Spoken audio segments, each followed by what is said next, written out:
Good. Ladies and gentlemen, thank you very much for your attendance. It's really, sincerely a pleasure to see so many in the gallery.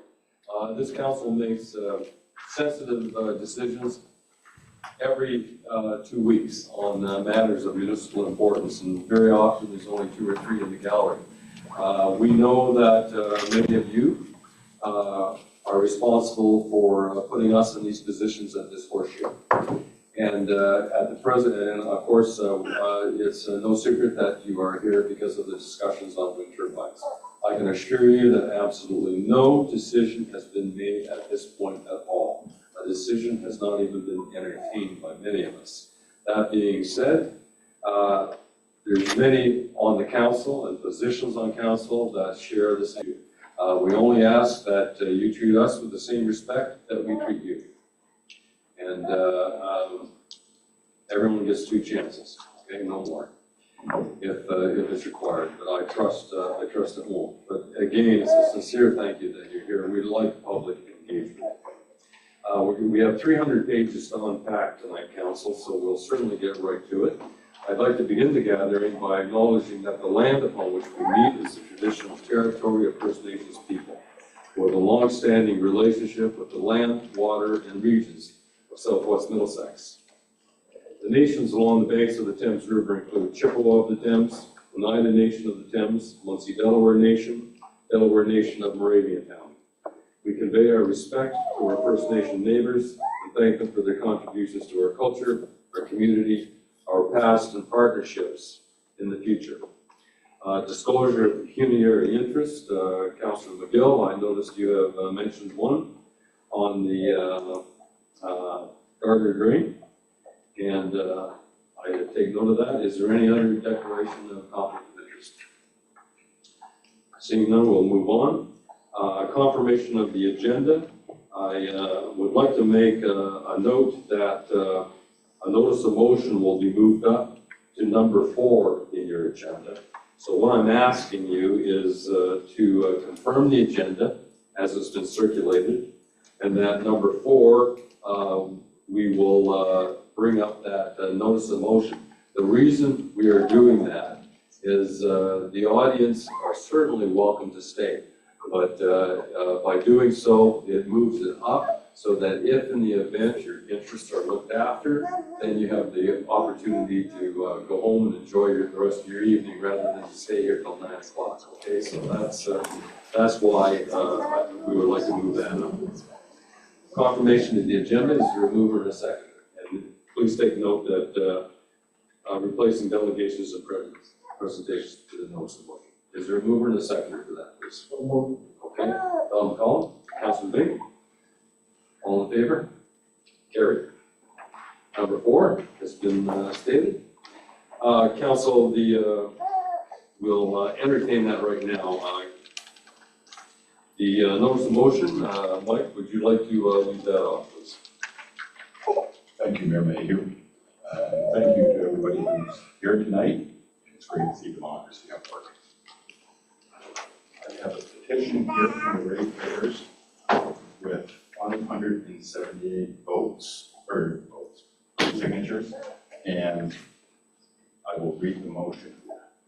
Given that there has already been overwhelming negative response from the residents and ratepayers of Southwest Middlesex to the concept of permitting the erection of wind turbines in Southwest Middlesex, given that the majority of neighboring municipalities have already declared themselves as unwilling hosts in opposition to wind turbines, and given that the large Longwood to Lakeshore transmission line project is already slated to run through the municipality, negatively impacting the landscape of Southwest Middlesex, and given that Southwest Middlesex Council passed a resolution in August of 2013 setting parameters and joining a list of municipalities unwilling to host wind turbines, I hereby move that Southwest Middlesex be declared not a willing host for industrial wind power generation sites. I'm bringing forward this notice of motion now in an effort to save money in the upcoming budget. Before staff spends any further time and money on reports, consultations, planning future meetings, and so on and so forth, council will need to decide if this is the direction Southwest Middlesex is to go. A yes vote will maintain our status as an unwilling host to industrial wind turbines, and a no vote will mean that we move forward there a second for that motion, please? Councilor Hagan, thank you very much. Discussion? Yes, Councilor McGinn. Yeah, I'm gonna vote in favor of declaring this an unwilling host, just because there's been so much opposition to it. But I would like to put in a word for the people in the wind industry. I know a few people who work in the wind industry, and they're nice people. I know a few people who would like to put up wind turbines, and they're nice people too. And the nastiness of it all, like saying, oh, it's just about the money, or these guys are greedy or selfish, that's not really called for, I don't think. And also, I'd like to say that if you look at what environmental groups say, like Greenpeace or David Suzuki Foundation, they're overwhelmingly in favor of wind turbines. They think they're good for the environment. So, you know, you'd think those groups that have studied this so much, you'd think their opinion should. And also, probably the reason the Ford government flip-flopped on this, and now they're saying they want wind energy, is because onshore wind power is the cheapest source of new electricity right now. It's cheaper than nuclear. Offshore wind isn't allowed in Ontario, but it's probably it's about double the cost of onshore, because when you put these things up on land, that's going to be a lot cheaper than trying to put them up out in the Great Lakes. So, anyways, I will vote. And then also people say, why have so many, other municipalities declared themselves unwilling hosts? Well, it's probably meetings like this. And so the politicians think, well, geez, I see all this, I better vote against wind turbines if I ever want to get on council again, So it's not, there's a lot more to it than what we've been presented with. That's all this. Any other comments on this? Yeah, Mark, go ahead, please, Councilor Lee. Yeah, just to counteract a little bit, we are responsible to the ratepayers that vote us in. Overwhelming response against the wind turbines. And some of the figures that are provided, I don't believe wind turbines is a cheaper form of electricity. We're paying the landowner 30 grand a turbine. Municipality can get 300,000. Wiring all through the township. And then they sell the carbon credits to dirty industry. And so when you look at the totality of the whole picture, I don't think it's a good system. But the bottom line is overwhelming response against it, and that's why I'm going to vote yes. Any other comments? Okay, Council? Yes. No other questions? We have got a mover and a seconder for this motion. I will call the vote. All those in favor, please raise your hand. It was requested. Report. Or vote, okay, call them, okay. Deputy Mayor, Yes. Councillor McCallum, Yes. Councillor Emery, Yes. Councillor Hagan, Yes. Councillor Bing, Yes. Mayor Mayhew, Yes. Councillor McGill. Yes. Unanimous decision. Thank you very much. Don't go away, folks. Not yet. It's one thing. I forgot Councillor Myers. I apologize. Okay, yes. There's a lot going on. Yeah, okay, so, I do have a concern about this. I don't want this to be forgotten, after the next election. Where other councils and heads of council have gone wrong in the past,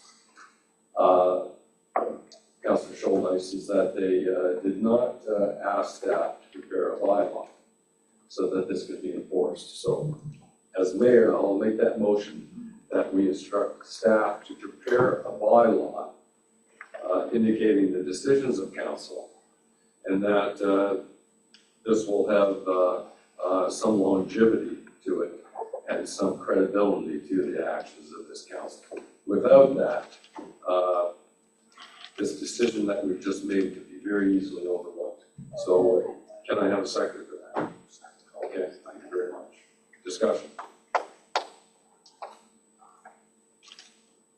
Now, I don't want to lead anyone astray. This makes it more difficult to change. A new council can change a bylaw, but it's a bigger process, okay, things of that nature. So it's not foolproof, not bulletproof, but it certainly assists the integrity of the decision the council would make. Okay, we've got a second for that. Questions? I'm sorry, I didn't get that in. Any questions? I'll call the question then. All in favor? It's carried, and Kendra and staff will be instructed to bring that back to the next council meeting.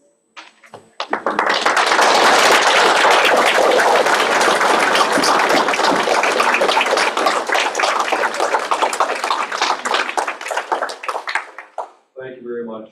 You're certainly welcome to stay.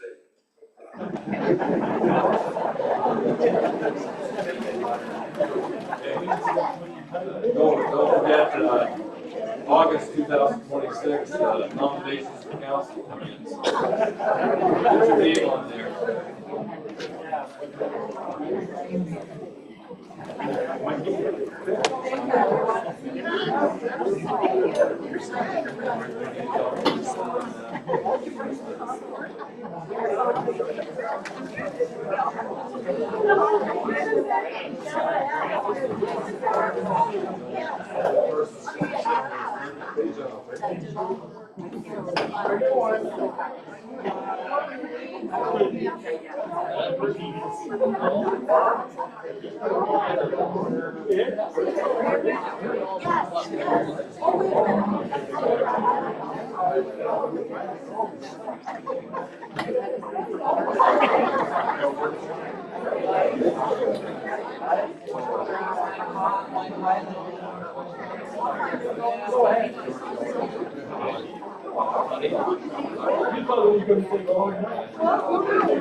You get bored or tired of this.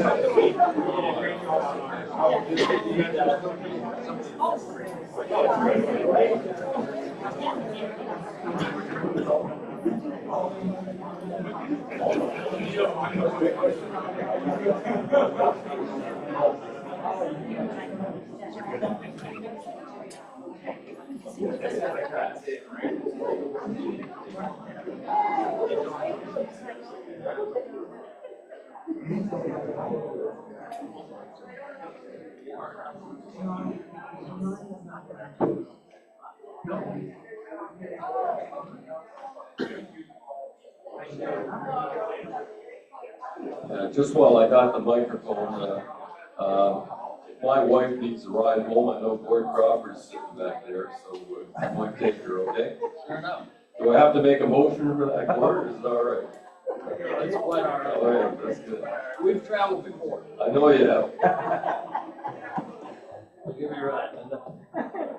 You wanna go now?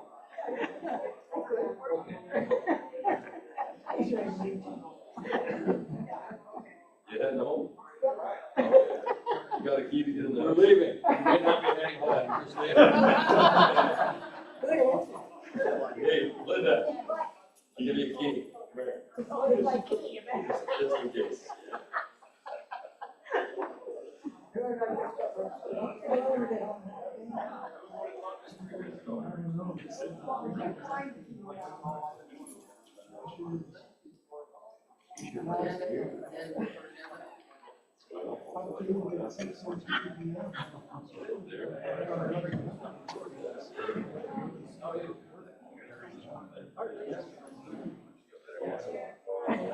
This lady is amazing. I better turn my light on. This lady is amazing.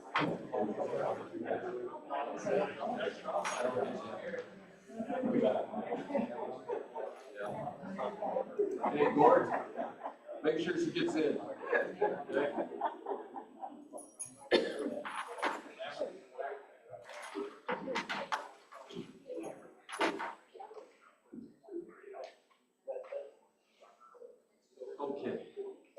There, we got the important things looked after here, right? All right, so we are going to move on to the consent agenda. You're good to go, Kendra? Good. Okay. Consent agenda. I'll read these, council, if anyone wishes to pull any of these out. If your concerns are modest, we'll deal with them right now. If they're complex, we'll deal with it under new business. Draft minutes of the regular meeting of council, July 16th. Correspondence from Mayor Al Mayhew, mayoral direction regarding 2006 budget process. And again, even democracy, and it is my responsibility under the strong mayor policy to initiate the budget process, and I've instructed staff to do that, and council will be advised of all details every step of the way. We'll do it collectively. Voucher report.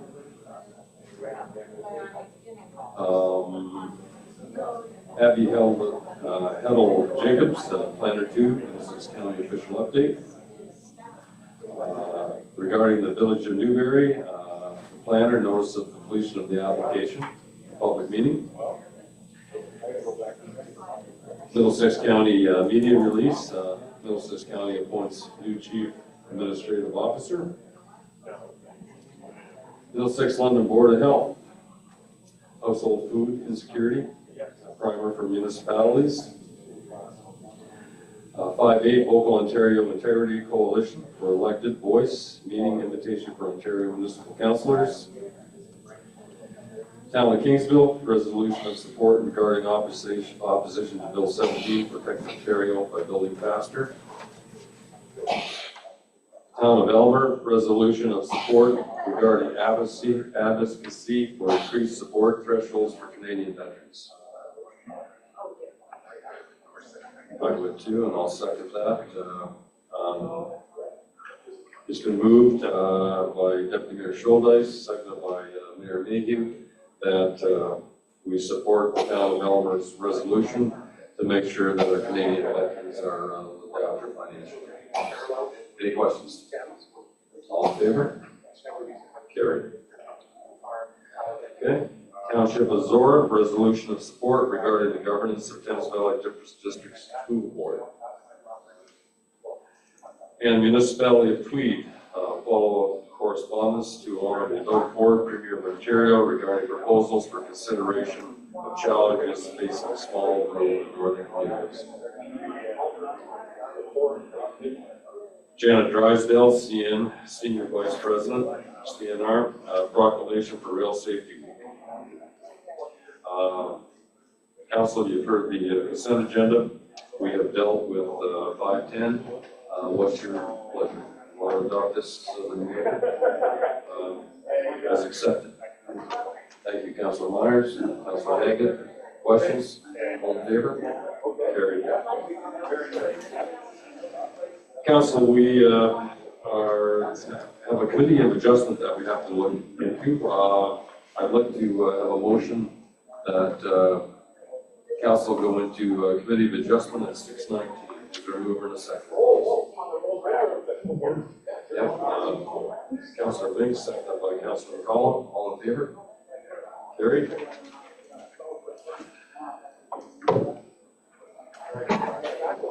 We'll call the committee of adjustment to order. Any disclosure of pecuniary interest? Seeing none, we'll move on. Minutes of July 16th. I require a mover and a seconder to accept those minutes as circulated. Is there a mover and a seconder, please? Councilor Haggett, Councilor Myers, all in favor? Carried. Committee of Adjustment. Minor variance A3 2025, submitted by Suzanne and Brian McGuff, 190 Walker Street, Glencoe. Is the planner present? I see Aaron on the screen there. How are you, Aaron? Thank you for joining us tonight. Will you take council by the hand and walk us through this application? Thank you very much, Your Worship. I'm going to assume no one from the public left because planning is very important and interesting, and they stay to hear the presentations. So this application before council this evening, again, is from Suzanne and Brian LeGuff. This is concerning their property at 190 Walker Street here in Glencoe. The applicants are seeking 2 minor variances this evening, and this is for the residential first density R1 zone that they are currently within. The first variance is to permit a reduced setback from the CN Railway of 28 meters, where the zoning bylaw requires 30 meters. And also the second variance is to permit an accessory building floor area of 120.8 square meters, where a maximum of 100 square meters is permitted. The property is approximately 2,018 square meters in size. It contains a single detached dwelling and a detached garage / shop. It is fully serviced by municipal water and sanitary connections and has 2 driveway accesses from Walker Street. This proposal is to convert the existing detached garage into a second residential unit for a family member. This conversion changes the building from an accessory structure to a residential use, which triggers the 30-meter setback requirement from the railway as is required in the zoning bylaw. The existing building sits 28 meters from the rail line itself, resulting in the first variance request. To replace the lost garage space, the applicants propose an attached garage addition onto the side of the existing structure, and this will bring the total accessory building size to 120.8 square meters, exceeding the zoning limit and triggering the second variance. This addition will be 3.96 approximately meters in height, which is below the permitted height limit. The existing garage does exceed that height. However, it is deemed to be legal non-conforming as it is in existence already. The subject application was originally brought to the July 16th council meeting, in which the applicant requested a deferral to further discuss the comments received by CN Rail. At this time, CN Rail has not provided further direction, so the applicants are now requesting to bring the application back to council for a decision. The original submitted comments from CN Rail indicated that the residential development guidelines recommended a minimum of 30-meter setback from the rail right-of-way, not from the track itself, which is what our zoning bylaw requires. And so they do not support the variance as it stands. However, during the circulation of the deferred application for this meeting today, CN Rail did provide updated comments, and I will discuss those shortly. I wanted to mention that at the July 16th meeting, at which there was reference that was made to a former Southwest Middlesex employee who may have had information regarding special permissions for reduced rail setbacks at this location. Rail municipal staff have since consulted with this individual who recalled maybe a previous zoning bylaw amendment, which was related to the lands. However, staff did conduct a comprehensive review of the applicable official plan policies, both current and available former zoning bylaw documents, property files, and previously adopted bylaws, and no documentation or provisions specific to rail setbacks at this property were available or identified through this review. So we are moving ahead with the variance as it is requested. This application was circulated as per the requirements of the Planning Act. Agency comments were received from the Drainage Superintendent, Manager of Public Works, and the Lower Thames Valley Conservation Authority, all stating there's no concerns with the application. As previously noted, CN Rail did provide updated comments. They still are of the opinion that the variance does not meet their guidelines for new development in proximity to railway operations, as again, this requires a setback from the rail right-of-way itself. So basically the property line between the applicant's land and the CN Rail land, not where the rail line is exactly. So they're still saying that they're not favorable for the application. However, they did provide some recommendations to council if they do choose to move forward with the variance. The first one being a specific crash barrier study and design be produced for reduced safety setbacks to the satisfaction of the municipality and in consultation with the railway operator. Number 2, a chain link fence shall be installed and maintained along the mutual property line shared with the right-of-way. Number 3, the inclusion of air conditioning system and acoustically upgraded windows meeting the requirements of the building code, and also providing specific DBAs or A-weighted decibel limits for the bedrooms and living rooms, and that a clause be in place if the property is leased or sold in the future, just basically stating that CN does have the ability to, like, there is, the awareness of sound and vibration potential from the proximity to the rail line. No public comments have been received on this application. In reviewing the proposal, I considered the 4 tests of the minor variance under the Planning Act. The increase in accessory building floor area is modest and tied to the functional need to replace the garage space while accommodating a second unit within the existing structure. In general, I do not have any concerns when it is in relation to the accessory structure itself and the size that they are proposing to increase it by. I do note that, the railway setback itself is minor in scale at 2 meters. It's going from 30 meters to 28 meters. And no further encroachment is proposed for the residential portion of the structure. So this building is already in place. The use change will be mitigated through specific design measures. And if included as conditions on the minor variance, planning staff are satisfied that the 4 tests have been met. So due to the nature of the rail line setback variance and comments received by CN, I am of the opinion that the variance is supportable. However, only if efforts are made to mitigate and limit the risk to human safety. So that being said, staff recommend that the application for minor variance be granted, subject to the 3 conditions outlined in my report. The first one being that a specific crash barrier study and design be produced and constructed to the satisfaction of the municipality in consultation with CN Rail. Number 2, that a chain link fence of minimum 1.83 meter height be installed and maintained along the mutual property line shared by the railway right-of-way to the satisfaction of the municipality. I do note that the applicant has indicated there already is a chain link fence along the property line, so that will be a very easy check mark to satisfy. And number 3, that the design of the residential unit include an air conditioning system and acoustically upgraded windows, which meet the minimum requirements of the building code and which provide a maximum 35 decibel indoor limit for bedrooms and 40 decibel for living rooms to the satisfaction of the municipality. Thank you. Thank you very much, Erin. There is a process that we go through on committee of adjustment. It involves 7 steps. Step number 2 is the applicant is allowed the opportunity to speak. Suzanne and Brian, are you among us tonight? I am, yeah. Oh, yeah. Brian, how are you?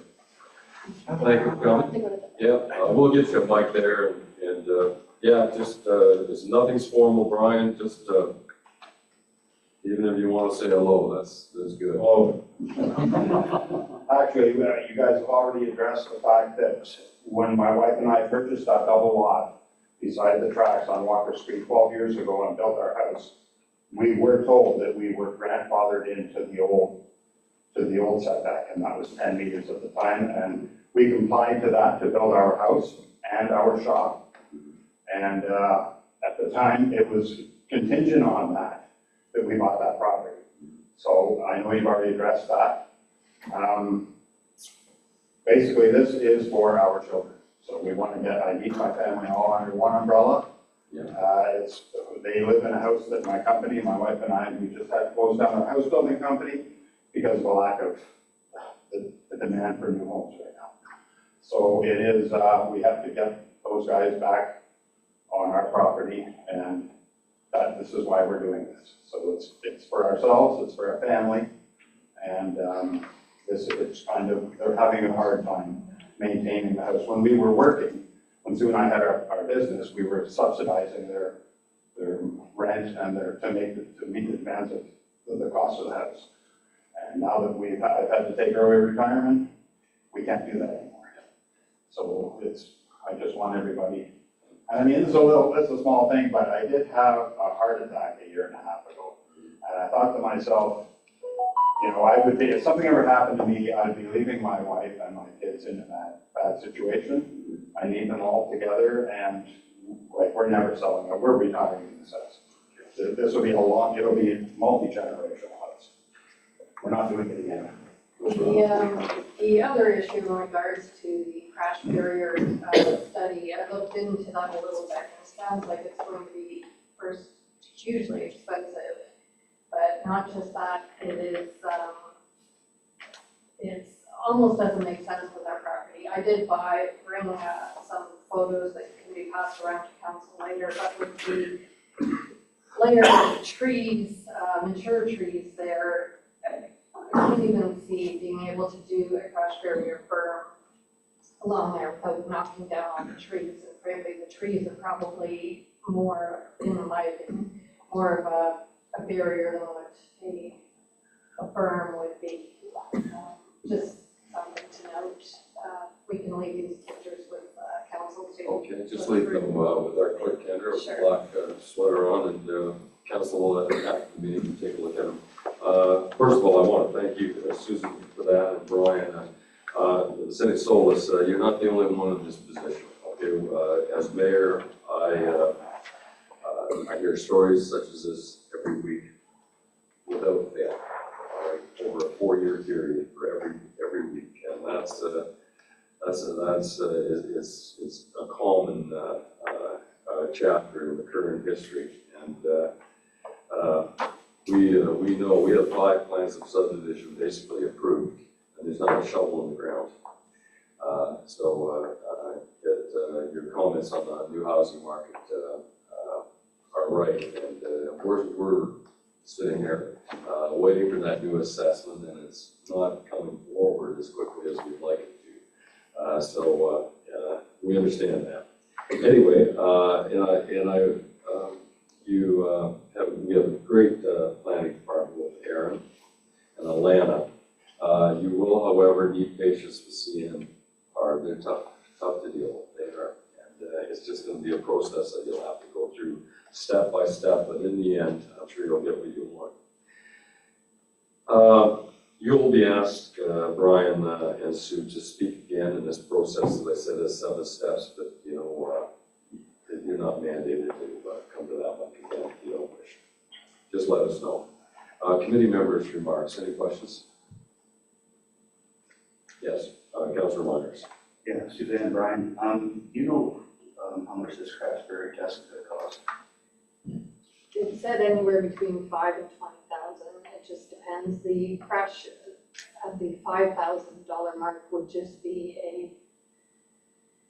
a visit to the site, but if you require an actual study, it could be in excess of that. Yeah, and then you're not dealing with the province, you're dealing with the feds on this too, so it's, the CN can be challenging, as well as CP, and I say that with respect. I mean, they're a valued organization going through our municipality, but they have their business mandate that they want to fulfill. Committee remarks again. Mark, go ahead. Well, I do have a little personal experience with this because I live near CP Rail, and I think it was in 1980, there was a train derailment on our farm. And my dad owned the land on both sides of the railroad tracks. It's surprising how far those rail cars can go. Like, they were completely off the right of way on both sides of the tracks.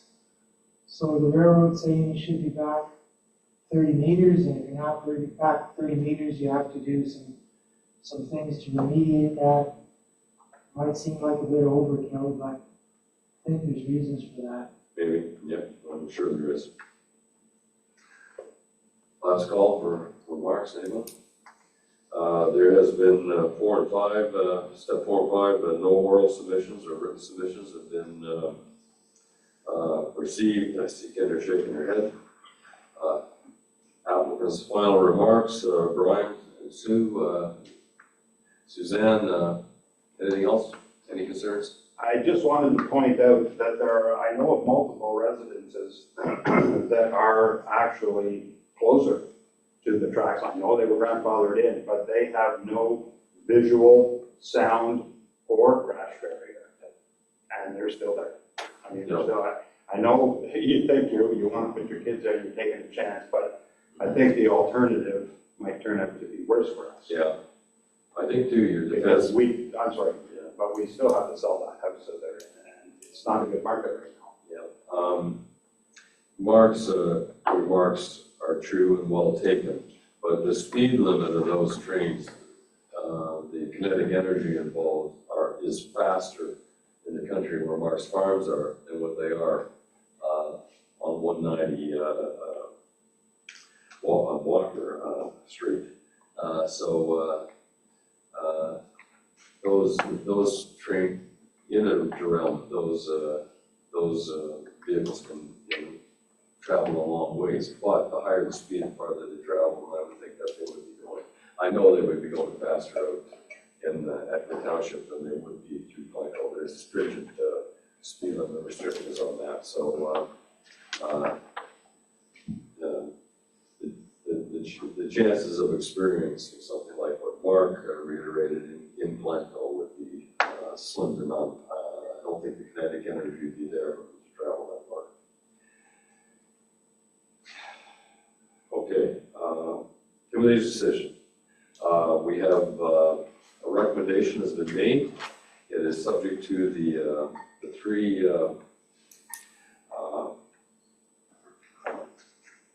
areas of concern that our planner has, and that the recommendation is additional upon those being met. Is there a mover and a seconder? Seconder.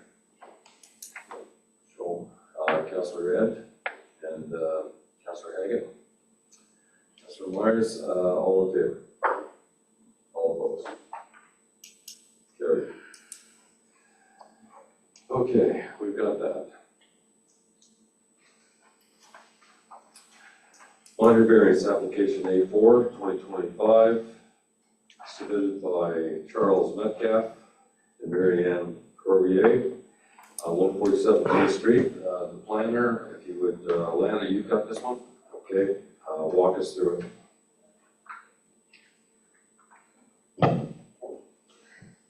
Thank you, Mayor, through you. So the purpose of the minor variance application is to permit a detached garage with a maximum height of 5.5 meters, whereas the zoning bylaw permits a height of 4.5 meters for an accessory building in the restricted commercial C2 zone. So the subject lands are approximately 0.24 acres in size and contain a single unit dwelling with a floor area of approximately 1,473 square feet. The applicant is proposing to construct a detached garage generally within, sorry, I forgot to share.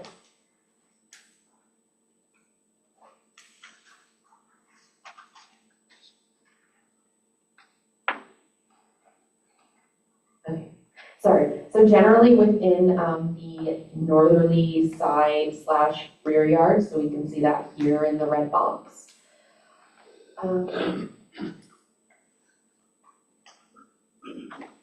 So the proposed structure would have a floor area of around 67 square meters, and it's proposed to also contain a second dwelling unit above the garage and would have a maximum height of 5.5 meters.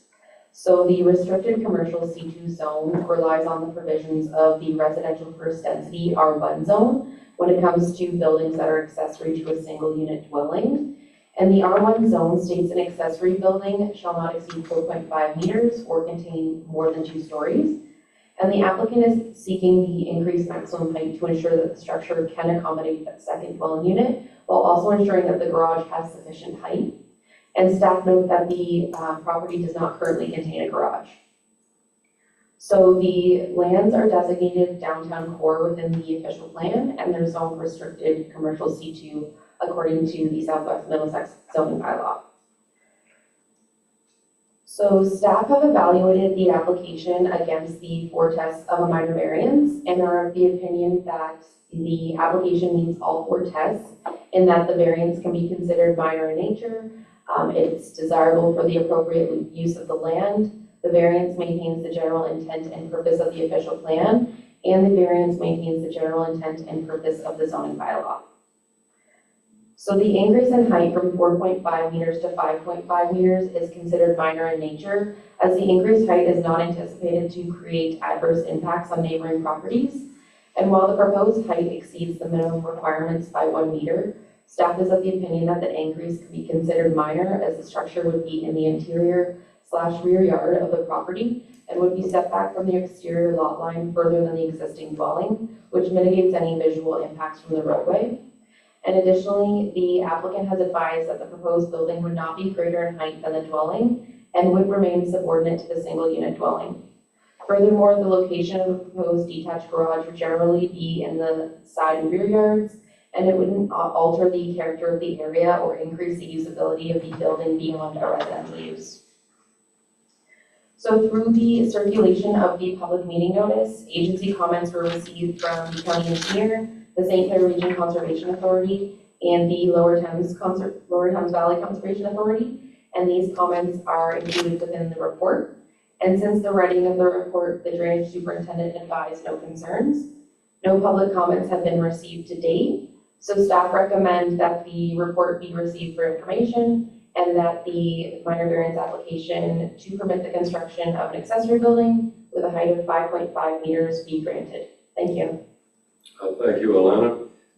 Next up is the applicant is allowed to speak. Mary Ann Charles, do you wish to say anything? Yes, Charles, how are you? Good? Okay, well, listen, thank you for your patience on this, and it's nice to see you can go ahead with this without conditions. No committee member remarks. Are there any? Okay. All right. Move the second for that. I'll second. Okay. Good. There's been no oral or written submissions. It's been moved by Councillor Haggis, seconded by Councillor Myers. Applicant does not need to say anything else. All in favor? Carried unanimously. There you go. Get your hammer up. All right.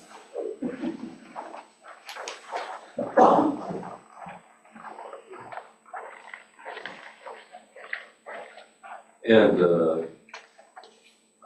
committee, that takes us through the Committee of Adjustment. Will adjourn the meeting at 6:42. Is there a mover and second, please? Now move. Okay, moved by Myers, seconded by Emery. All in favor? Carried. Thank you very much. Back to our regular agenda.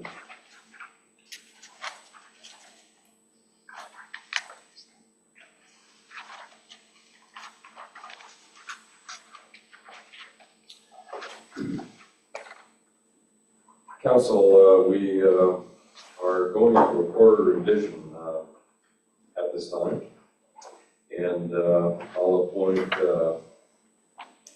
Councillor Dink, Deputy Mayor Schuldice, Councillor McCollum, and Councillor McGill as members of the Court of Revision, and myself.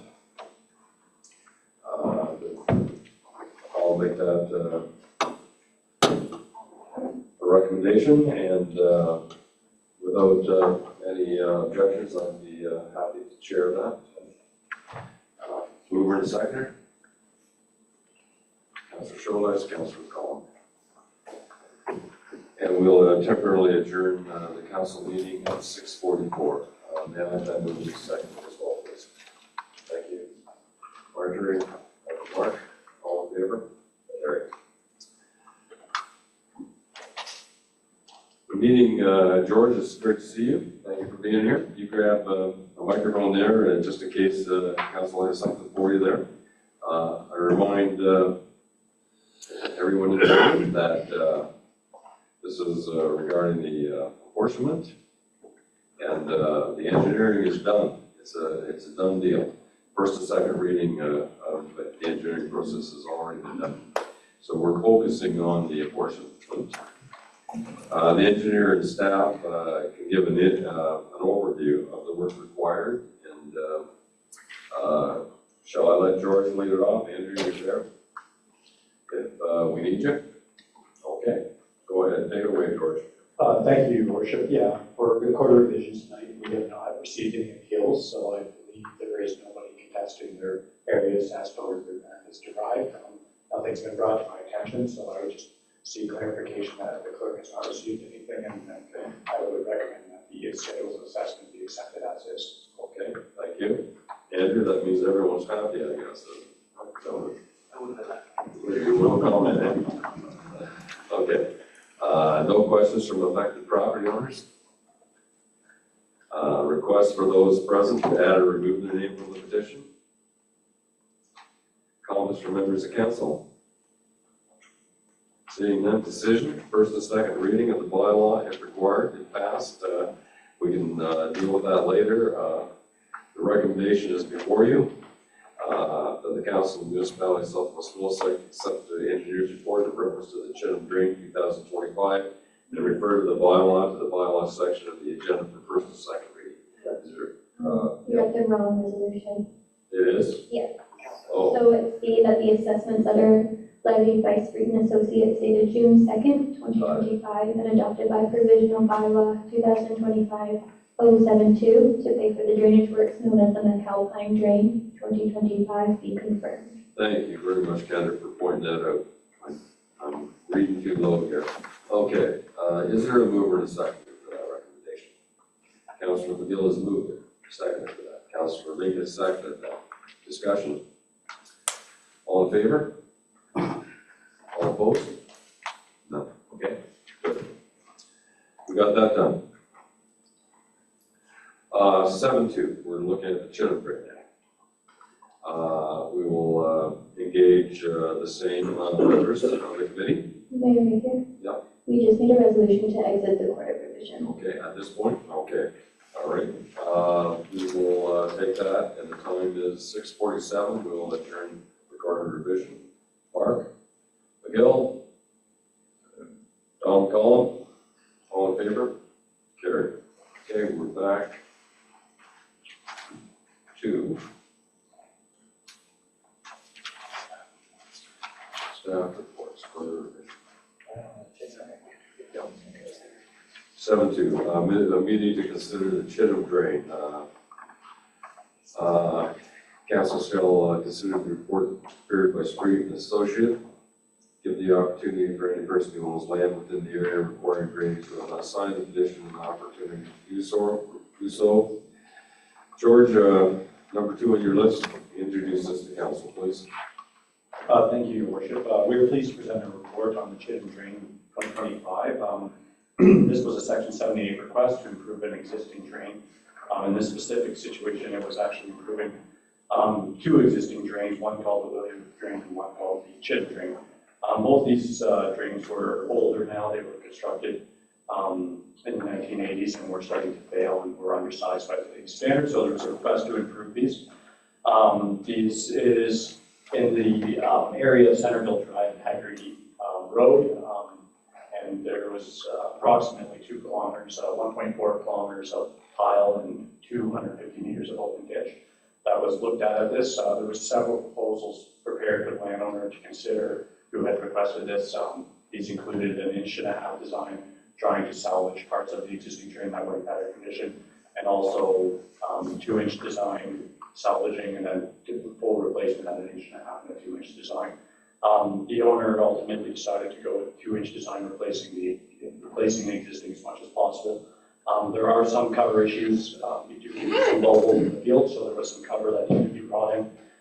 There's some minor reconstruction of the channel that goes to the government 5-6, which is a relatively flat channel, so there's not an opportunity to get more depth. The total cost of this project is estimated at $353,000, with the bulk being assessed to the proponent or the requester here. And if there's any questions here, I will come through you now. Okay. Any questions from affected property owners? Yes. Yep. My name is Just state your name for the record. Mr. Tomlinson. Yeah, you bet. And I live on the property where he's talking about. And what I'm concerned about is, like, I just moved here, so I don't really understand this drain system and why I have to pay an extra $1,200 for this drain. Yeah. Why do I have to do that? Well, we're going to try to explain that to you, okay? That'd be great. I tell you, but you're not the first one that's asked. No, I can tell you that. just don't understand it. That's all. Yeah, no problem. It's all to do with benefit, but I'm going to let George take that away. And his remarks are friendly, and he'll try to give you a reasonable way. And if you're not satisfied with that, contact Andrew Neely, and he will be exceptional at explaining it as well. And Andrew, if you wish to take that, you okay, let George do it. But if you're not satisfied, or if you don't think it's a wholesome enough answer or don't understand it, just come in any day and ask to speak to Andrew, and he'll take you by the hand on it. Yeah, it's just what am I gonna benefit from this? We'll try to find out. Thank you. So, I'll start off by giving a brief description in front of council. I will happily meet you after council here, describe and talk more. Tonight isn't to talk about costs, that's at a future meeting, so there's no opportunity lost by talking about it after, so I'll encourage you to do that if you're not satisfied with what I say to you now. The Drainage Act is a user pay system, meaning that anybody who contributes water to the system pays for the system.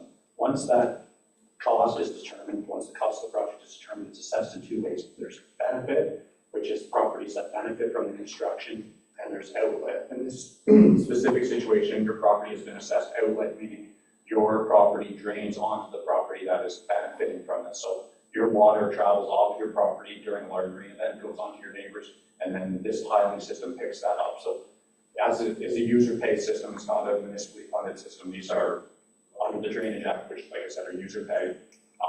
Everybody pays their fair share, so your property has been determined to contribute water into the system, and that's why you are being assessed for that portion.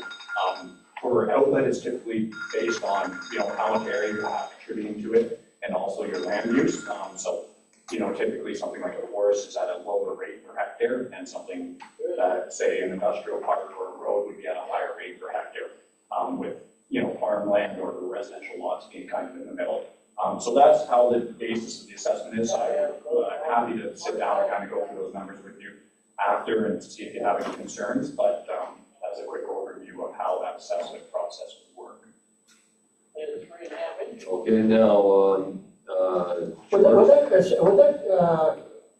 My assessment, would my assessment go up for that? Because of not that I'm aware of. It's just the term that's used, assessment under the Drainage Act is your bill towards property. Assessment and property value is separate. Okay. And George, if you need my office, just right across the hall, just take the concern to it, okay? I got an office in there, you got privacy. If you want to talk to George, just use my office, okay? Okay, thank you. No problem. And if indeed you get questions later, you can pop in and see Andrew anytime. If not, you can check his availability. All right, that goes right back to the Magna Carta, just about. This Drainage Act, it's hundreds of years old, okay, and it's changed very, very little, to be quite honest with you. Sounds like it needs to be changed. Yeah, maybe. Anyway, it's hundreds of years old. Okay, George, thank you very much. We have to read this. A request for those present to add or remove their names from the petition. And comments or questions from members of council. Are there any? Seeing none, we're going to make a decision on this. The first and second reading of the bylaw is required to pass. Recommendation of the council of Southwest Middlesex accept the engineer's report in reference to the Chinham drain and refer the bylaw to the bylaw section for first and second reading down the road here this evening. Is there a mover and a seconder? Move it. Don Collins moved it. A second for that. Councilor Mink. All in favor? Carried. Okay, George, thank you very much. We'll catch you down the road.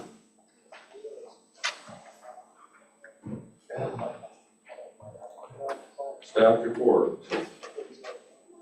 8.1, budget planning process. And I'm wondering if Amanda is with us this evening. Is she on? Good.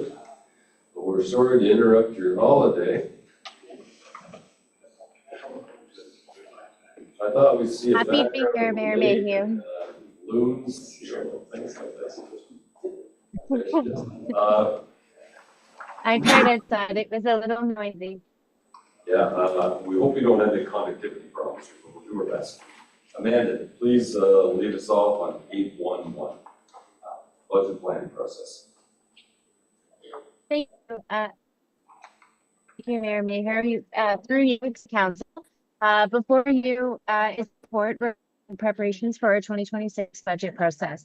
Um, the mayor initiated the 2026 budget process through consultation with staff to ensure compliance with the new strong mayor legislation while maintaining the involvement of both council and the public consistent with past practices. The proposed process, as outlined in the report, reflects the mayor's direction to strike a balance between legislative compliance and the inclusive budget approach that we have used in Southwest Middlesex in previous years. The legislative requirements do set clear timelines for the preparation, publication, and consideration of the mayor's budget. As you saw earlier, the mayor issued a formal direction to staff to begin preparations for the 2026 budget and prepare this report for council. The proposed schedule targets the draft budget publication and presentation on December 10th of 2025, triggering the statutory consideration and amendment process. The manager of finance and treasurer, Denise, has been engaged in the development of this budget process and timelines to ensure that they can be met and we're set up for delivery. The budget process will be structured to provide council with the information and opportunity needed for informed decision-making, including a pre-budget survey for members of council, which is something new, and multiple touch points with council as a whole for budget direction, comments, and amendments. Council will have the ability to propose amendments within 30 days of budget presentation. And then based on the legislative process, the mayor could veto some suggestions in the next 9 days, 10 days amended to 9 in the report, and then council can override the mayor's veto with 2/3 majority vote in the next 15 days, amended to 14 in the report. There's a lot of process in the new legislation. The process set out in the report does allow for public engagement and council engagement consistent with staff practices, while meeting the legislative framework strict deadlines and requirements. So staff will work closely with council throughout the process, and the approach aims to support constructive collaboration between the mayor, council staff and the public within the parameters of the new legislation. So to answer any questions as they may arise, Mayor Mayhew. Thank you very much, Amanda. We appreciate you just dropping in on us. I just want to pick up a couple of words Amanda reiterated there. It's legislated. I didn't ask for strong mayor policy. It's legislated. I went to some length to explain to council when I would not use strong mayor policy. And there will be no compromise of engagement from council on this at all. We will make sure everyone gets to voice their ideas and vision as to what they want to see, and that will certainly I can make a commitment that your mayor will follow through on that. I want total engagement on this. Is there any questions you'd like to ask our CAO? Yeah, go ahead, Martin. Thank you, Mayor Allen. So does that mean like prior years, we had 2 or 3 meetings that we went over the budget? Mm-hmm. Doesn't sound like we will be doing that here. Well, let's see if we can get an answer to that, Martin. Amanda, can you address Martin's concern? I can certainly, through you, Mayor, to Council Bank and Council. So you're right, in the past there have been a few pre-budget meetings, but a draft presentation of a budget always does most often kickstart the process. So this process isn't that different in that the presentation of the draft budget will take place on December 10th, with the process being kicked after that. The reason why it's proposed that way, not any different. I know last year we talked a bit about capital projects before the presentation of the draft budget, is because the new legislative framework under strong mayor powers requires it provides a timeline. So within 30 days of the draft budget presentation, that's the only timeline that council has to submit amendments. So we've postponed having those budget conversations in advance to allow council the appropriate amount of information to make amendments after the first draft is delivered and maximize the time to make those amendments within 30 days. And just tell council too, if there's any concerns at any point of this budget process, just come to me or Amanda and we will arrange a special meeting for all concerns to be given. It's a collaborative process, it'll be a democratic process, and I think probably all the mayors in Ontario, I probably have gone to made a reasonably hard pitch to you folks that this will be done in a democratic process. Yes. Through the mayor and Amanda. So this is microphone. Oh, I'm sorry. Hang on. Maybe you should. So this legislation is mandatory because other mayors that I've heard in other municipalities said they weren't going to use it. So are you telling me it's law that it has to be done this way? Depending on the size of your council. We have a council of 8. If you're a council of 5, you would not have to do it. But when you're a council of 8, then I'll let Amanda clarify that. Thank you, through you, Mayor, to Councillor Haggett and Council. We have consulted with the Ministry of Municipal Affairs and Housing at length about the new legislation, specifically around this question, because we've all seen those announcements about other mayors, making headlines for refusing strong mayor powers.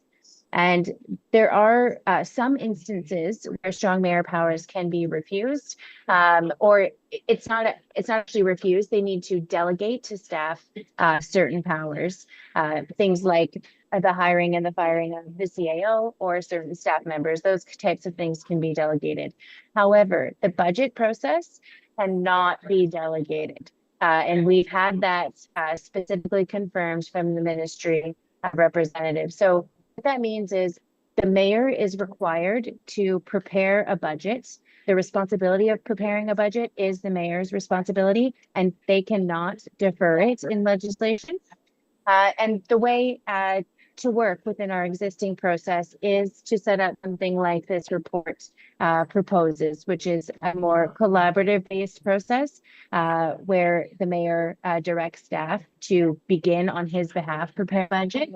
But the language and ownership of a municipal budget process in a municipality with strong mayor powers has changed with the new legislation.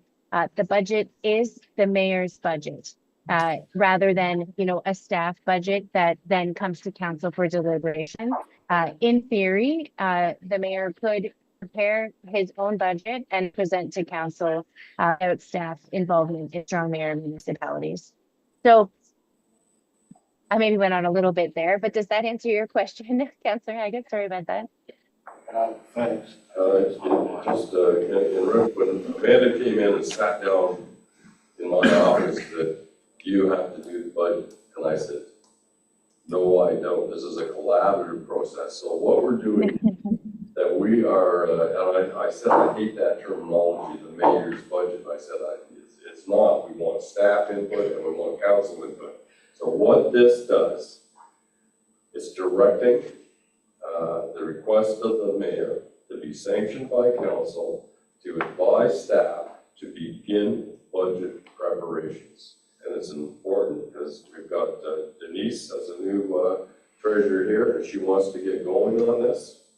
And it kickstarts the budget process in such a manner as we have been accustomed to.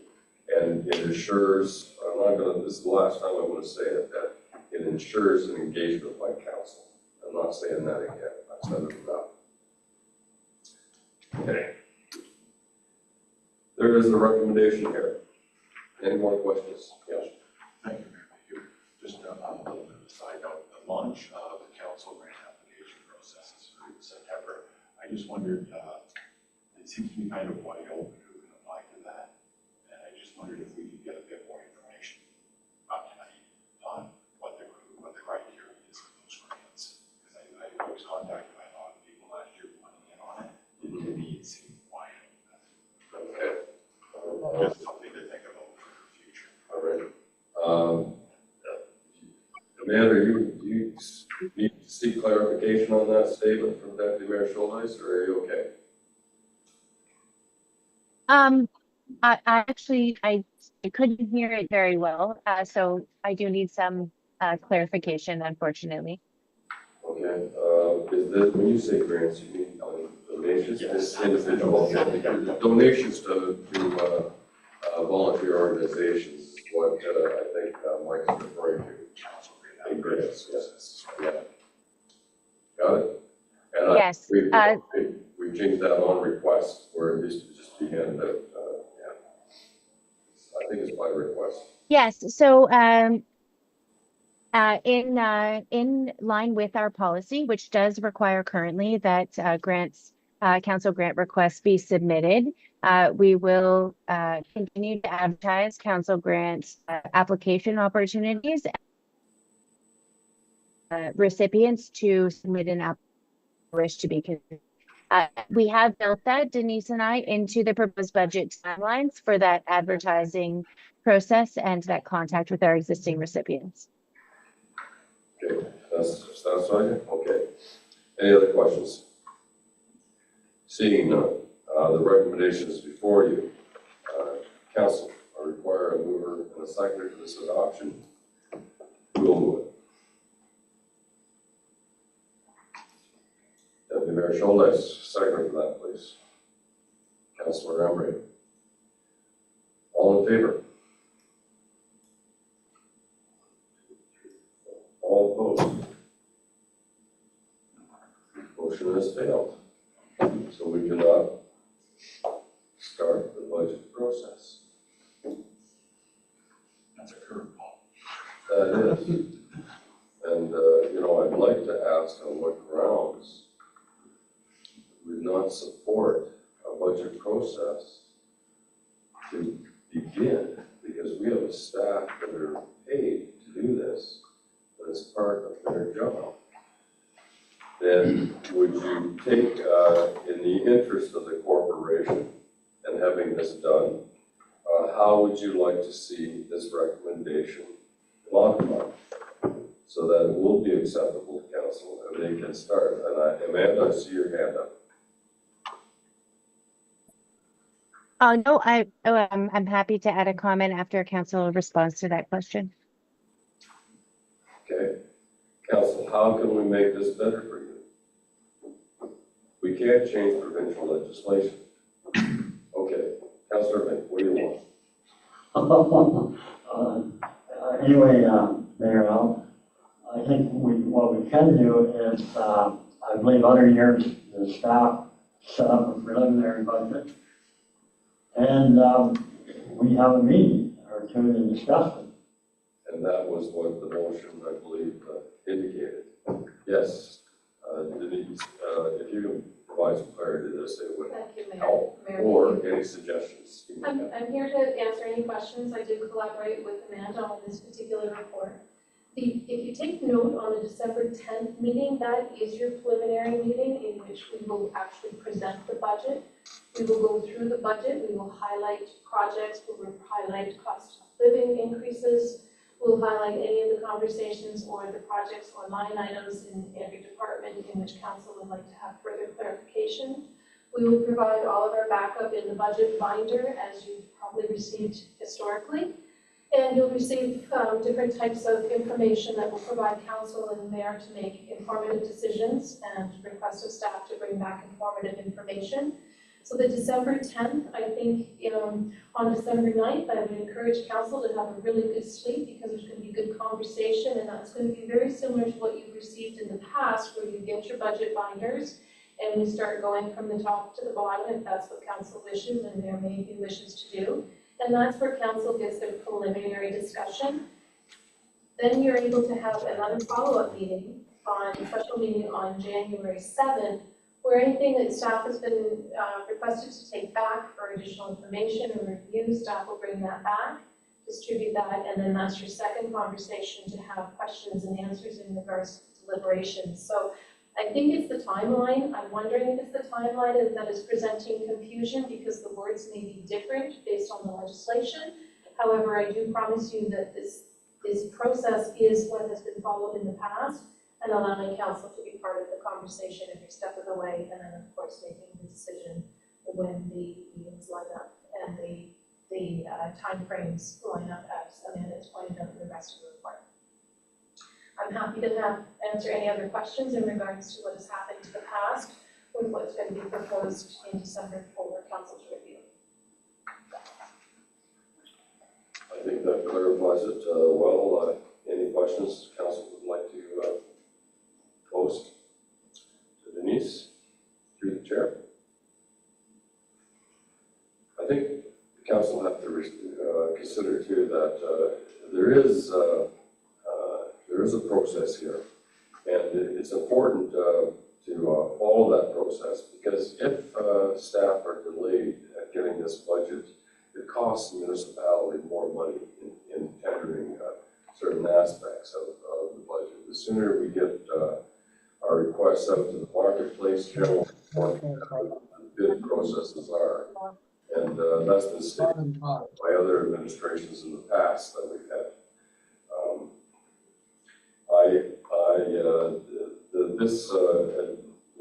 Staff, I believe we're going to start this budget process in earnest next week. But the decision of council is such that they will not be able to do that. So how do we get out of this mess, Amanda? Or are they proposing? Thank you, Mayor Hugh.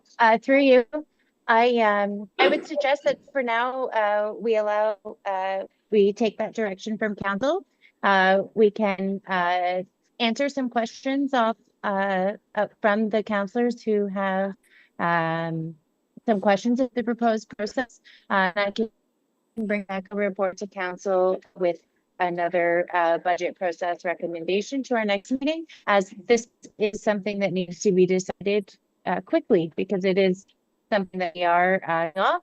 And in the meantime, Mayor Mayhew, we have your mayoral direction to begin the budget preparation process. So Denise has and our team have our marching orders to begin preparations as we would at this time of year every year. So I think for now we can let that be, and we'll come back to this at a future meeting. Okay, I think council were like me. You were shocked by the terminology of the mayor's budget. And Amanda, I'll say it right in front of her. The first words I reiterated out of her mouth, I'm shocked at this terminology. I feel uncomfortable with that. And perhaps some of council is being a 4-4 tie. I didn't think I would have to exercise strong mayor powers, but on this aspect I will. To begin this budget process and assure council that there will be deliberation. And I will discuss that with Amanda over the course of the next few days. Okay? That all right? So we'll let it ride, and we will report back to council hopefully at the next meeting. I'll say at the next meeting.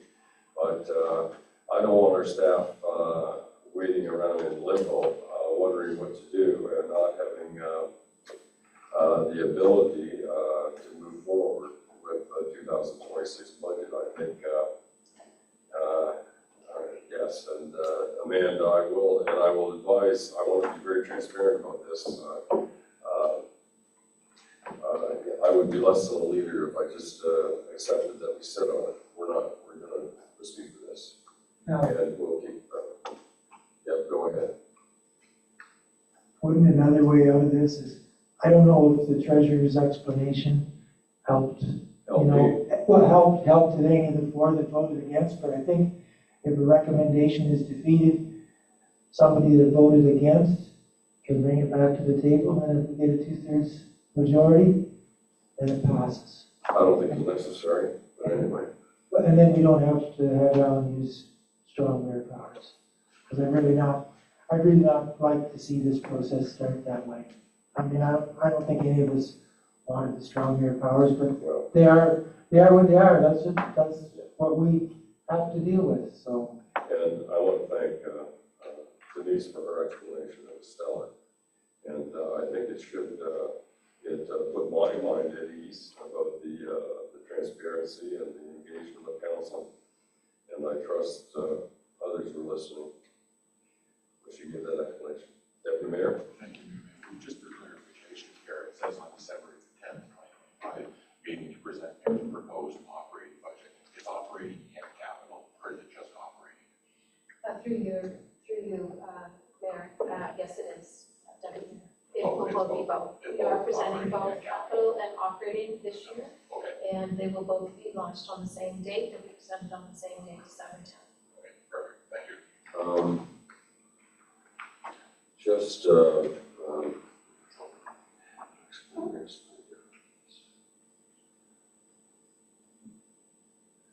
Okay, there is concern that more clarification may be needed to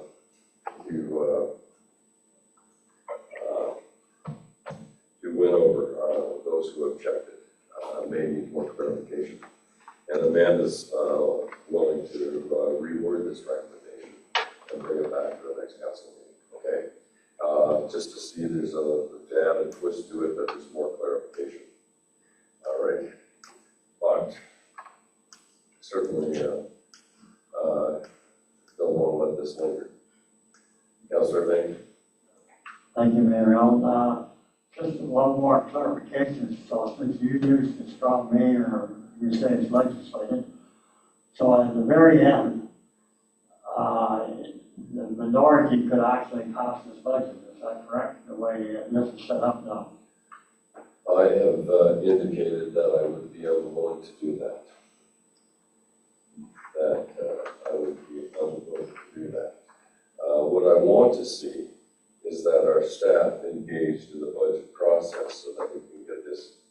We have a responsibility and an obligation as a council to bring forth a budget. And I think starting next week is better than starting mid-September. But our CAO appreciates the concern, and she did the report. Both her and I share some responsibility for this, as well as the province of Ontario. And we can perhaps wordsmith it in such a way that it'll be more appealing. Yes, Councillor Myers? Thank you, Mayor.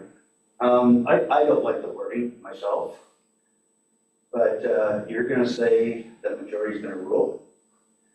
On the budget process? On the budget process, yes. Okay. In fact, I think I put a report into council some time ago at their request, and I indicated I went right through the legislation, and where I would act and where I would not. Well, if that's the way it's going to go, I'm going to vote for it then. Okay, Kendra, I need your help here. I don't want to violate a procedure of that. Councillor Myers, I do appreciate that clarification that you asked for, and respect you for that. How do we get around this? We can't bring this back. Can we bring it back to the table? Yeah, we can, or we can wait and bring it back on the 2nd for reconsideration if you wish, or you could do it now. We would need 2/3 majority, and it has to be moved by somebody who was originally. I think it would be better if we brought it back in September. I think it's cleaner, and everyone gets a chance to reflect on it. And I appreciate your jumping into that. I appreciate it. It doesn't go unnoticed, but we'll bring it back. And I think staff, they'll anxiously await the decision. When's the meeting, Kendra? September 2nd, you said?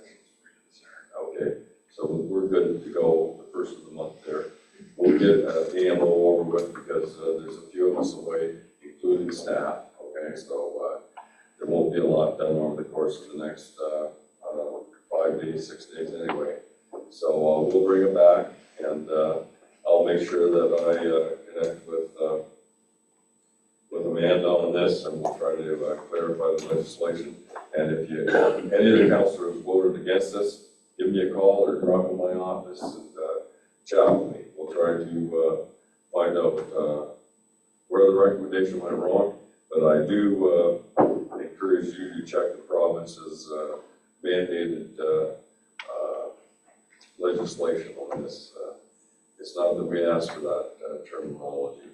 I hate the words mayor's budget. With a passion. I do not like it at all. Okay, so that motion was defeated, and Kendra, I'll ask you to bring that back to the council for a second, okay? And do some wordsmithing on that. Thank you, Amanda, very much. Okay, 8.1 is done. Okay. We're on 8. 2. Okay, yeah. Pages are stuck here. 8.1.2, wind energy project. Amanda, we can pretty well put this to bed, I would think. This on the wind energy, I think we have done that.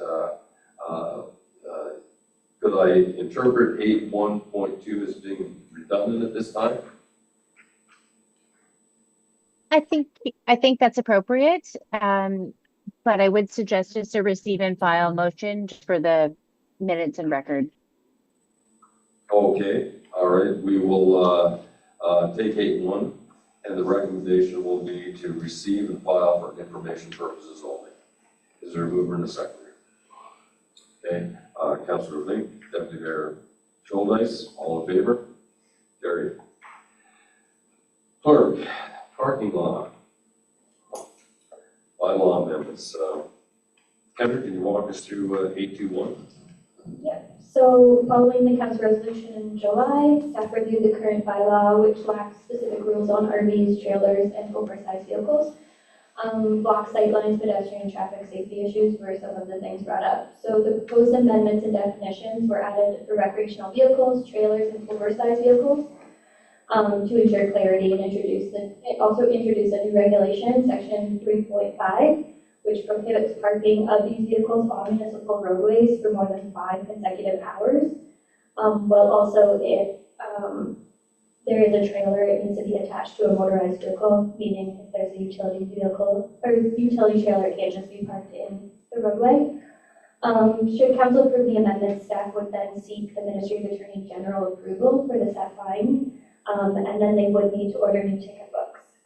Other than that, there are no financial impacts to these changes, and I can answer any questions if there are any. Okay, thank you very much. Any questions? And thank you, Councillor Myers, for bringing that forward in our couple of months ago, maybe.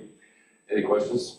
Yes, Councillor. Thank you, Mr. Shoulders. I just wondered, how do we make sure that the public is aware of these changes? So they technically aren't enforceable until they're approved by the ministry, at which point we could put something out as a reminder to staff if that's the direction you want us to do. Yeah, on the website.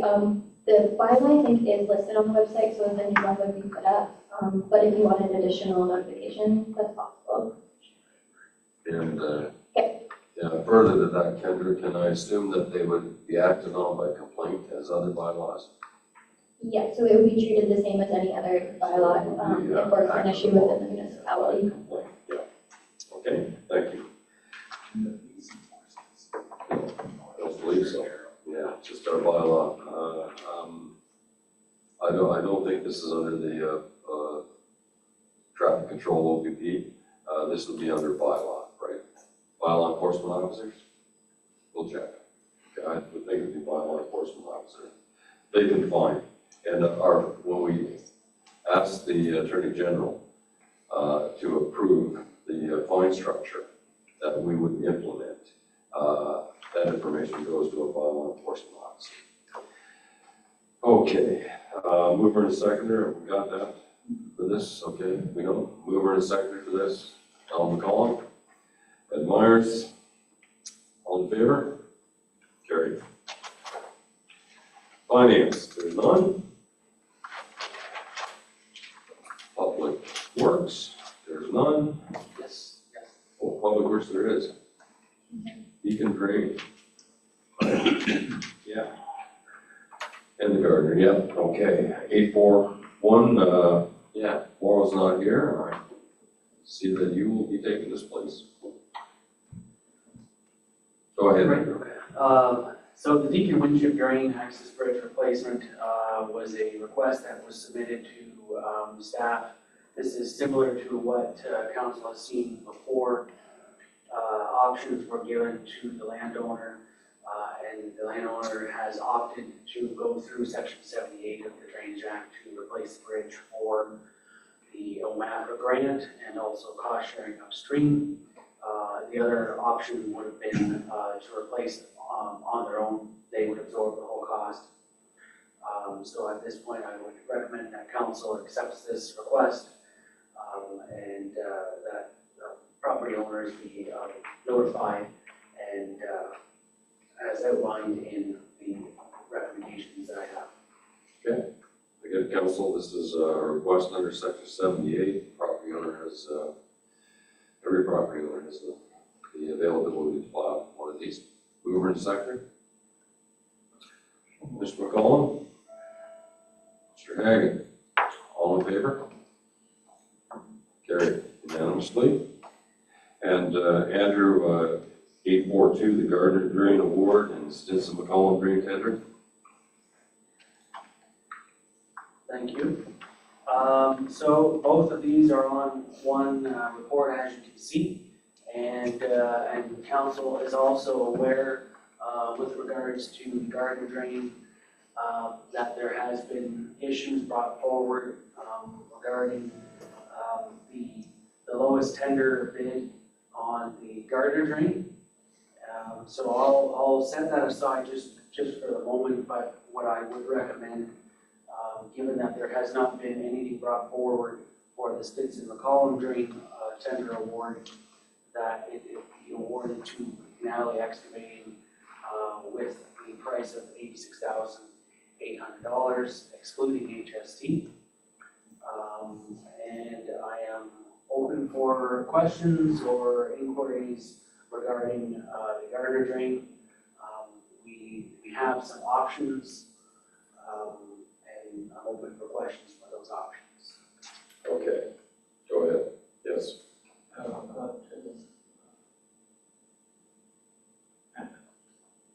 Andrew, I'm going to vote on Robert Robinson's contractor for $184,821, which is $5,721 more. It is the extra cost would be picked up by the people on the drain. And the date, they're going to start September the 1st and finish the 15th of November, which is going to do away with the winter months of traffic, where the traffic is going to have to be detoured around the road there for a while for safety. So I'm making a motion to put Robert Wallace 184,821 as contractor. And what's the, can you confirm the difference in the cost? That's the second lowest tender, is that? Yeah, that is the second lowest, and it's just a little over $5,700 and $5,721. Okay. And the start time of that company was earlier? Yes, it is. Company? It is definitely earlier, and it is potentially possible that the road, if that's the direction council should go, the road could be open. I know that the first thought in many of our minds is harvest in October. That portion of it could be done. Okay, I think if I just want to make sure that we protect the liability of the municipality. If council agree that sooner is better, that's a good reason to accept a second lowest tender. And other reasons may not be good. Okay, so let's just bear that in mind. Questions? Go ahead, Deputy Mayor. I have a question. The first time I just said on this motion. Yeah. Motion. Go ahead with your question. First, I'm going to turn off my microphone. I'd like to second Councilor McCollum's motion, and I just want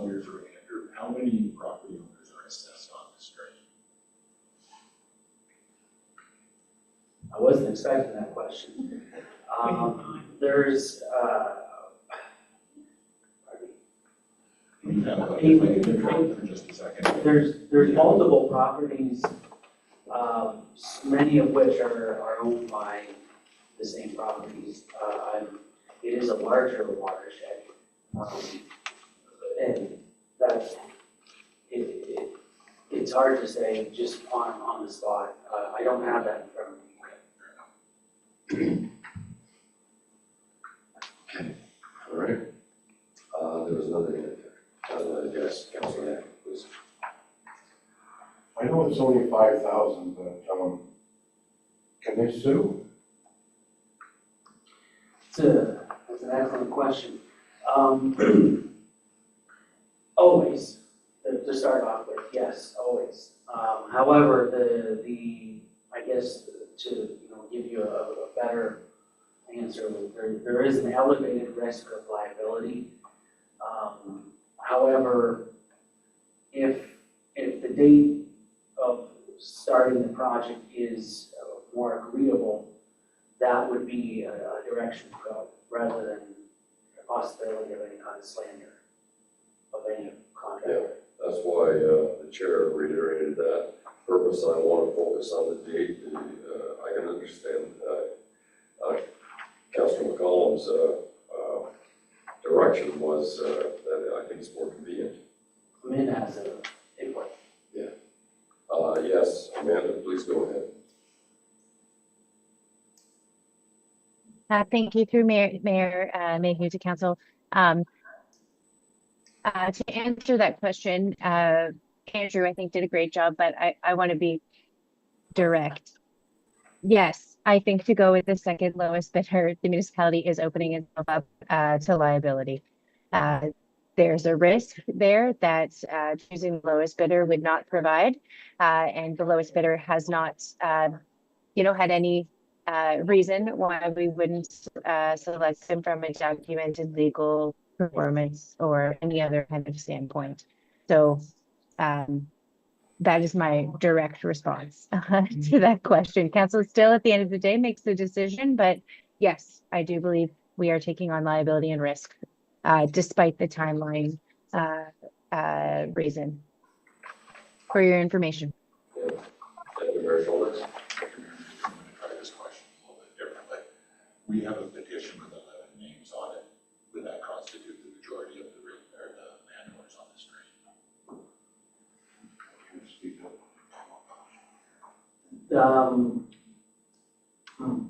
Another good question.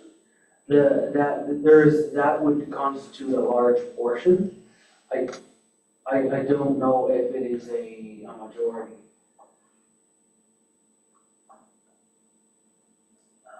Just while they're waiting to, the thing is, we have 800 municipal drains. This becomes a standard conversation. You can get yourself in a real mess. All right, like we've got a lot of drains, and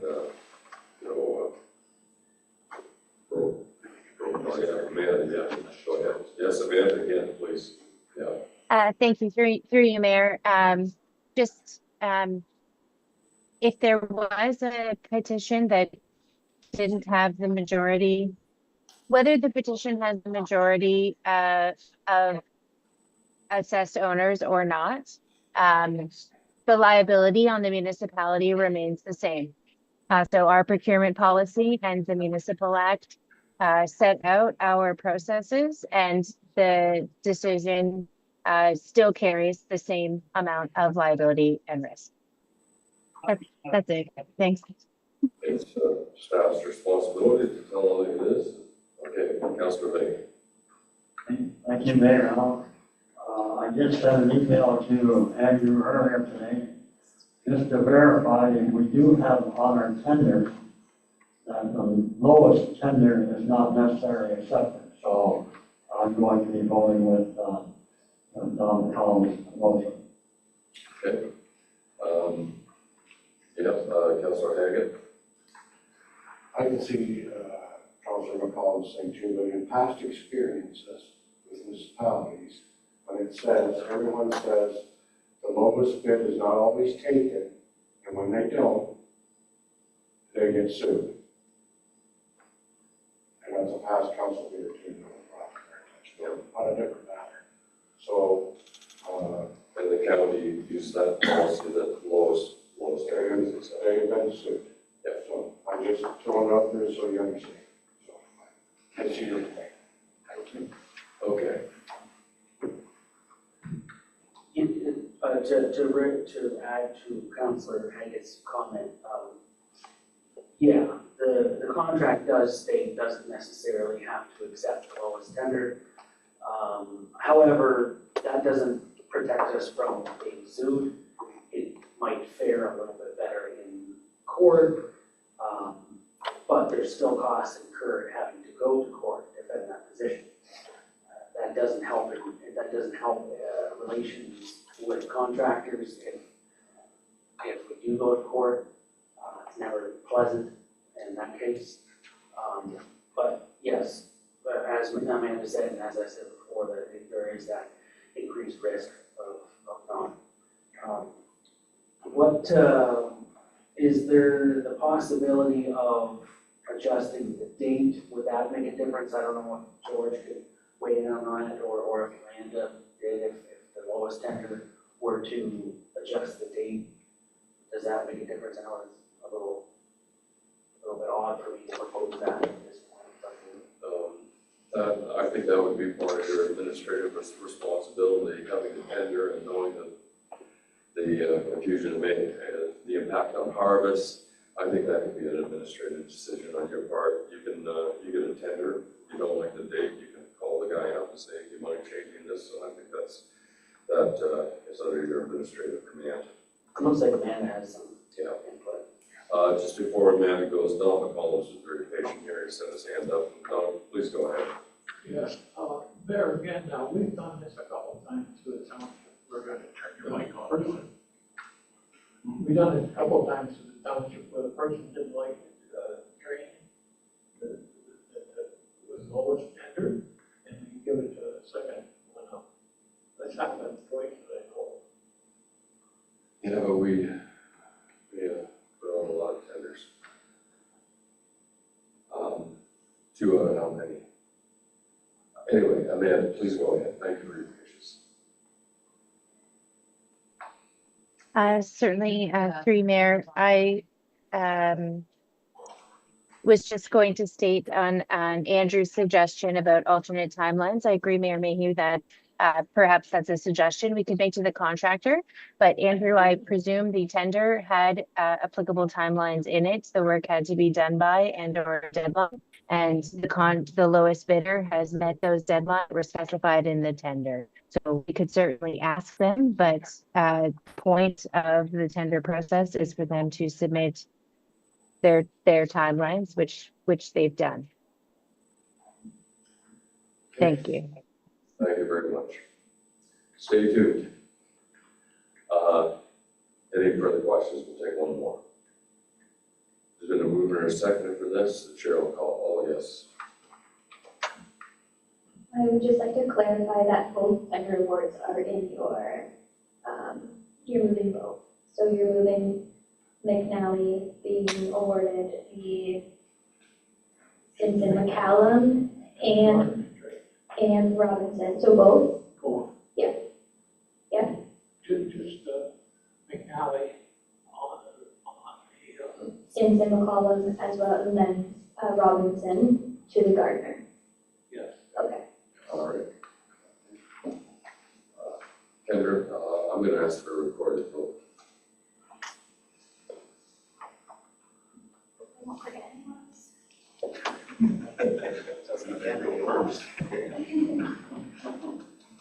We need At least it'll be odd. we need Councillor Myers.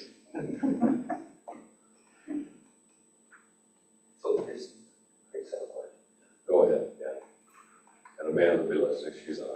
So, okay, so we already given McNally this bid, right? Is this true? Okay, so, Okay. We're going to vote on it right now. okay, forget that. Okay. If you want to all right. Motion, everyone understand the motion? course, if it is, provided as second lowest tender is the motion, that's been made. Mayor Mayhew, Yes, no. Councillor Myers, I gotta go no. Councillor Emery, No. Councillor McCallum, Yes. Deputy Mayor Schuldice, Yes. Councillor Hagan, No. Councillor Baker. Yes. Okay, thank you. The recommendation, do we have to vote on, do we pass, is it automatically pass the recommendation by staff, or we have to do a motion on that again to accept the recommendation? Or this, we're all right, we've got the lowest tender that's got that. No, you, yeah, Okay, all right, okay. That's, okay, so neither were awarded. okay, all right. So, the recommendation, that staff provided has not been voted on yet. Is that correct? That's very good. Yes, yeah, for the second. Okay, so the recommendation that staff have provided to award the tender to the lowest bidder is on here. Is there a mover and a seconder for that? I'll move it. I'll move it. Is there a seconder for that?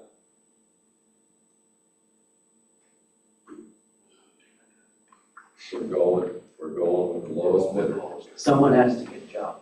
So this is the original staff recommendation for McNally is awarded both drains. Yep, that's correct.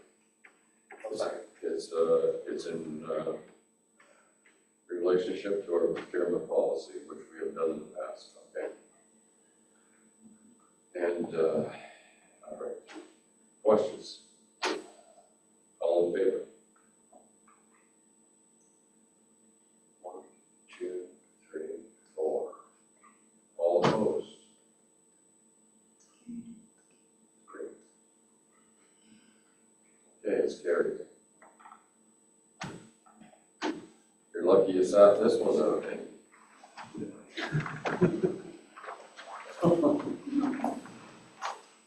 Okay, listen, council, everyone's views appreciated, okay? Amanda, thank you very much. We've got that, and go have a glass of wine or something.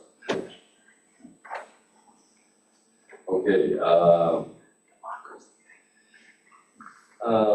Amanda, anything else you'd like to bring forward while I have you here before you go? You okay? No, nothing for me, Mayor. Nope, Okay. all good. Thank you very much. Enjoy your vacation. Okay.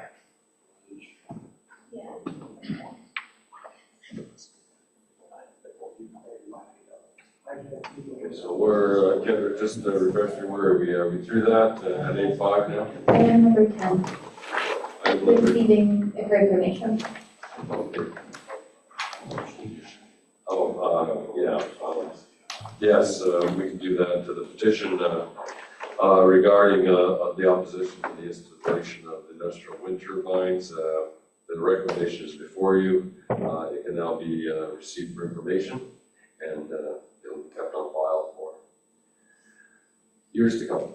Mover and seconder. Okay, moved by Deputy Mayor Schuldice, second by Councilor McCollum. All in favor? Carried. Okay, unfinished business, there's none. New business, not at this time. County Council and conference updates, we're heading off to AMO. Looks like Air Canada are gonna be going on strike, so there'll be a few people making last minute arrangements. We have no announcements to councilors. Any announcements before we go to close? I see no hands. Closed session pursuant to section 239 of the Municipal Act. At the regular council meeting of the municipality of Southwest Middlesex, we temporarily adjourned at 7:44, and that we go into committee of the whole in camera. Exceptions pursuant to section 239 of the Municipal Act. Is there a mover and a seconder? Yes, sir. Councillor Myers, Councillor Link, all in favor? Carried.